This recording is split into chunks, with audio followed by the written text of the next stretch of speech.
ایک یہ کہتے ہیں کہ ایک 10-11 سالہ بچہ اگر نماز پڑھ رہا ہے تو بعض لوگ آ کے اس کو ہٹا کے سائیڈ میں کر دیتے ہیں اور خود نماز پڑھنا شروع کر دیتے ہیں. کیا حکم شرع ہوگا؟ کیا بچے کی نماز رہے گی یا ٹوٹ جائے گی؟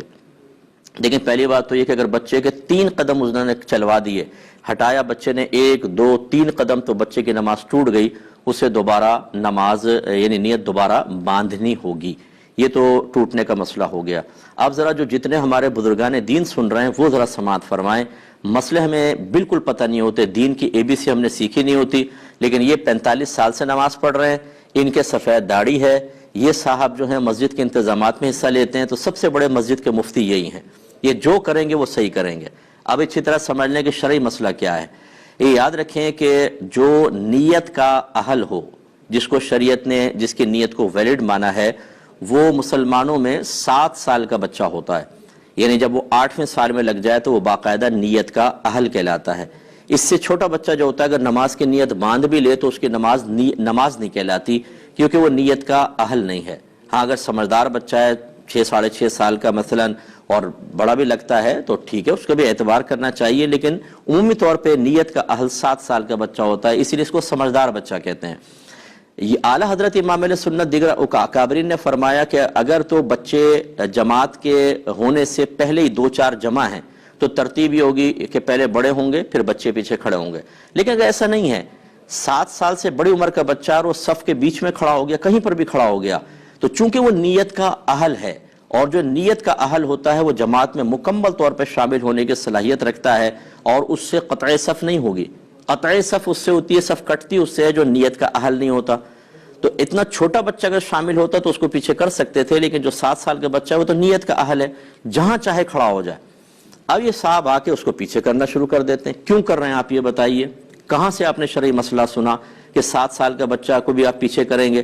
اور بعض تو اس سے بڑھ کر ایک نادانی کو ثبوت دیتے ہیں. بچوں کہتے ہیں بیٹا صف کے کونے میں چلے جاؤ. کیوں چلے جائیں؟ اگر وہ صف پہ کھڑے ہونے کے قابل نہیں ہے تو کونے میں بھی صف ہے، وہاں کیوں بھیج رہے ہیں آپ؟ لیکن کچھ پتہ نہیں ہے دین کا، کچھ پتہ نہیں ہے کہ کیا ہے مسئلہ، وہاں چلے جائیں. تو اب 10-11 سال کا بچہ تو یہ بہت بڑی عمر کا بچہ ہوتا ہے، کہاں 7 سال، کہاں 10-11 سال کا بچہ.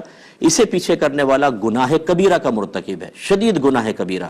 اس لیے کہ نبی کریم صلی اللہ علیہ وسلم نے نمازی کے آگے سے گزرنا منع کیا اور فرمایا کہ گزرنے والا جانتا کہ میرے اس گزرنے میں کیا گناہ ہے تو وہ اس قدم کو اٹھانے سے جو اس نے نمازی کے آگے سے گزرنے کے لیے اٹھایا، وہاں پر 40 سال تک کھڑے رہنا پسند کر لیتا، لیکن گناہ نہ کرتا. جہاں قدم اٹھانا، سامنے سے نکلنا گناہ ہو، وہاں آپ یہ کندھے سے پکڑا، آپ نے یہ دھکیل دیا اس کو پیچھے اور خود آ کے کھڑے ہو گئے. یہ اتنا بڑا حرام اور گناہ کبیرہ جو آپ کر رہے ہیں، اس کے کوئی آخرت میں وبال نہیں ہے. لیکن چونکہ آپ کی داڑھی ہے، چونکہ آپ 45 سال سے نمازیں پڑھ رہے ہیں، کیونکہ آپ کے بال سفید ہو گئے ہیں، اس لیے جو چاہے کریں. تو اس لیے جو ہمارے ایسے بزرگ سن رہے ہیں، کوئی میرا خدا نہ خواستہ کسی کی تحقیر کرنا مقصود نہیں ہے، لیکن جو جہالت کا مظاہرہ کرے گا اس کو عزت دینے کا بھی شریعت نے حکم نہیں دیا ہے. ایسے لوگوں کو خدا کا خوف کرنا چاہیے. اور بچے ویسے ہی ہمارے مسجدوں میں نہیں آتے. یہ اس قسم کے لوگ جو ڈانٹ ڈپٹ کے ادھر جاؤ، کونے میں جاؤ، کیوں بیچ میں کھڑے ہوئے، پیچھے دھکا دے رہے ہیں، بچے مایوس ہو کے چلے جاتے ہیں. اس سے بہتر ہے کہ آپ مسجد میں نہ آئیں، کیونکہ آپ کو پتہ ہی نہیں کہ کیا کرنا ہے کیا نہیں کرنا. آپ الٹا گناہ گار ہوں گے. آخری وقت اپنا وہاں پہ اپنے گھر پہ اللہ اللہ کریں، یہ زیادہ بہتر ہے آپ کے لیے. چہ جائے کہ آپ بغیر علم کے مسجد میں آ کے فتنہ فساد کریں. بعض اوقات بچے اتنا شور نہیں کرتے جتنے اس قسم کے لوگ شور مچاتے ہیں. اتنا شور ہوتا ہے، چیخ چیخ کے بچوں کو کہہ رہے ہوتے ہیں. بھائی اگر وہ بچے شور مچا رہے ہیں مسجد میں، غلط کر رہے ہیں، لیکن آپ جو ڈبل شور مچا رہے ہیں وہ تو خلاصہ کلام یہ ہے کہ برا نہ مانیں. ہمارے الفاظ بعض اوقات آپ کو سخت محسوس ہوں گے، لیکن اگر نبی کریم صلی اللہ علیہ وسلم ایسی چیز ملاحظہ فرماتے تو آپ اسی طرح جلال میں تشریف لاتے ہیں. اصل میں ہم نے تو پڑھی نہیں حدیثیں، سرکار کی رحمت کے واقعات تو پڑھے ہیں، ذرا جلال کی بھی پڑھ لیں کہ نافرمانی رب پہ سرکار صلی اللہ علیہ وسلم کس طرح جلال میں تشریف لاتے تھے. یہ اس وجہ سے ہماری مسجدوں کا بیڑا غرق ہو چکا ہے.